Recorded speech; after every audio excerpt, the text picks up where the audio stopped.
So can someone please tell me what H3H3 did to Keemstar while I was gone? Because I know they had like this big war a few months ago, but I really never looked like too much into it. Like, I'll be honest, I never really watched either of their videos. H3H3 really hates Keemstar. Like, holy shit, dude.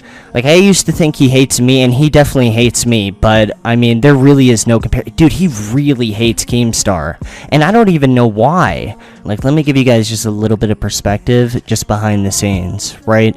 If you wanted to look at the commentary community as like a BR game, and you wanted to like rate everyone's performance based on how much money they made, yeah, no one wants to admit it, but H3H3 definitely took the dub. He definitely made the most money, which is kind of ironic.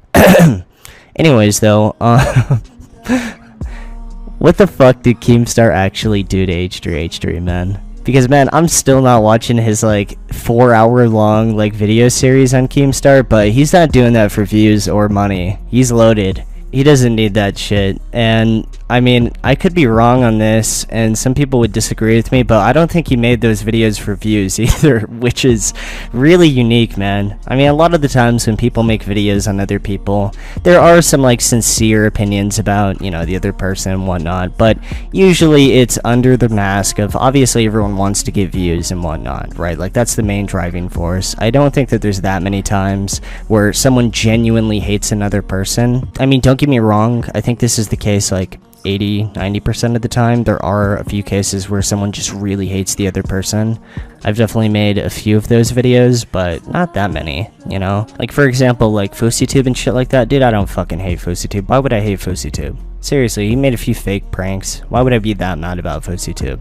Last time I ended up streaming, I ended up hosting him. It's really not that personal, and I think that a lot of people that watch my videos think that, you know, it's way more personal, or at least some of the videos I've made have come off like it's a lot more personal than it really is, but yeah, that's not always the case. But with Keemstar and H3H3, it's definitely personal.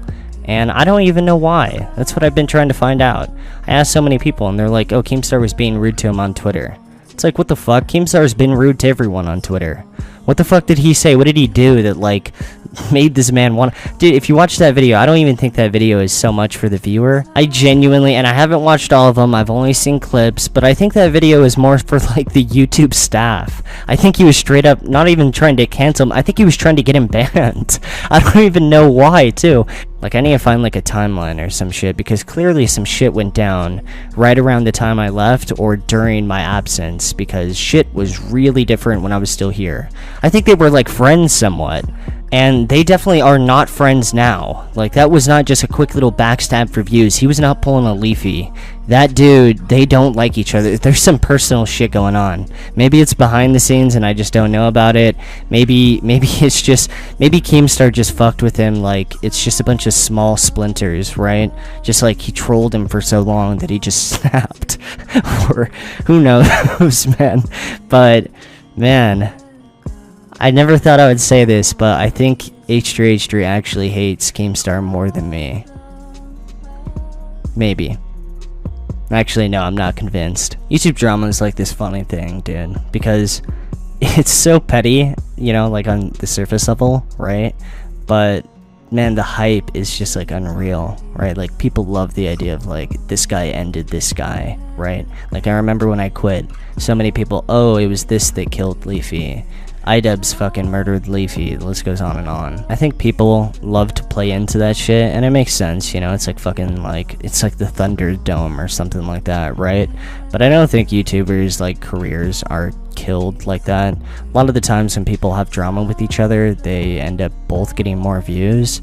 Like, I think a lot of people look at stuff like Social Blade and they cite it as evidence, when in reality, Social Blade really isn't that accurate. If, like, one of your videos ends up getting age restricted or removed, then for that day, you get negative views, right? So if a video with, like, 8 million views gets taken down, then if you look at someone's Social Blade, it looks like they just, like, flatlined, when in reality, they're having videos removed. And like with the current state of YouTube, a lot of the times videos are getting removed left and right, or like age restricted, list goes on and on. So not only does that like fuck up the monthly views, but on top of that, it obviously fucks up like the long-term graph. Like if you look at my chart back in like 2016, it looks a lot more like dramatic than it really is, because around the time where it started like nose crashing, that was when the yellow check mark came in and YouTube started clamping down on like edgy humor. I mean, if you look at most charts, there's definitely a pattern around that time period because the algorithm changed and whatnot. But to give her the benefit of the doubt, let's look at her stats to see if there's any signs that YouTube has been fiddling with them behind the scenes. After all, they have been caught doing similar things in the past. Firstly, let's look at a channel that we are pretty positive has been shadow banned in the past so we can compare those stats to hers. Leafyishere. In 2016, there were alleged leaked emails from higher-ups at YouTube discussing channels they didn't like that should be silenced. The most notable of these examples was Leafy. Shortly after these emails were sent out, his meteoric rise on YouTube was abruptly stopped for seemingly no reason. His views dropped by 90% in only 4 months. Now that we know what a shadow banned person's social blade looks like... Alright, so I haven't seen anything about emails, but holy fuck, now I'm like reconsidering everything I just said. If I had to be honest though, I think it's way more transparent than people think. I do think that YouTube doesn't like certain types of content, but I don't think it's as like mysterious and like, you know, a bunch of dudes like in a back alley discussing this than most people would give YouTube credit for. I think a lot of the times they don't want like something like edgy content, so they start like taking down videos in the masses and obviously just kind of creating an environment that is a bit difficult to survive in and whatnot. And this is like, I think, added in with just like algorithm changes that kind of target like groups of content, but obviously like no one knows. This is just like my opinion on it. I know this isn't the exciting or fucking dramatic approach, but I think with so many people putting so much emphasis on like reputation and stuff like that, not enough people put emphasis on the fact that, I mean, you're talking about the influx of like millions and millions of people on a video sharing website where tons of people can upload anything they want. Where people go and what type of content they actually watch, I think is way more like algorithm based than like reputation based. And I mean, don't get me wrong, there might be like an element of it. I might just be like autistic or something, but I think that, you know, which videos actually show up in viewers recommended, you know, box or whatever you want to call it, is obviously a huge deal and a bigger deciding factor than negative videos being uploaded on different channels and stuff like that. Like, this is definitely another unpopular opinion, but okay, I feel like most people would agree that the most extreme case of this is definitely Bashverse and Keemstar.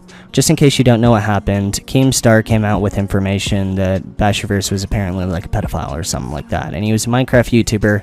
He ended up having like a mental breakdown, and then he ended up quitting. I'd put a good amount of money down. I mean, not an absurd amount of money, but I would put some money down that I think that if Bashverse never got exposed by Keemstar, Bashverse in the end would have gotten less overall views. I was like deep in the Minecraft community because I had my own Minecraft server around the time where Bashverse got exposed. The Minecraft community was fucking dying. It was nosediving right into the ground. I know it's easy to look at things in hindsight and be like, oh, if he never responded, then this would have happened, right? Oh, all he had to do was do this and the outcome would have been completely different. If he would have just made the first video where he gives his side of the story and then he never made, you know, had the mental breakdown, then I think it would have been good. But no one really knows at the end of the day. For all we know, if he would have just made his one video and didn't have the mental breakdown where he ended up saying, you know, he was quitting, there could have been people that said, why didn't he explain more? I mean, these are some serious allegations made like against him. He should have went into more detail. Or if he never even got in the drama in the first place, he could have just like slowly dwindled off like most of the other Minecraft YouTubers. I mean, look at their channels today, they're not doing that good. I think it's pretty obvious to say that Keemstar had an effect on him deciding to not upload. I mean, he made a video screaming at the camera like, you know, I think he was like implying he was gonna fucking kill himself. So obviously there's that element, but I don't really care about like the emotional element. I'm just talking about, if you look at the entire situation on paper, I think that he would have roughly ended up in the same place regardless.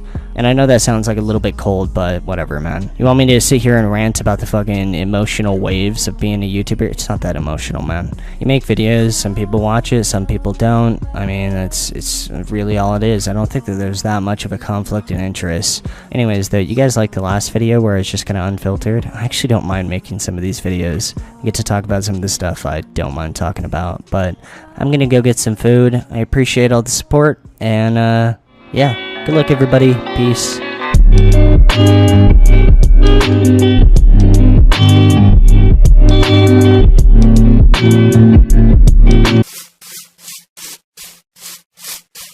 Leafy.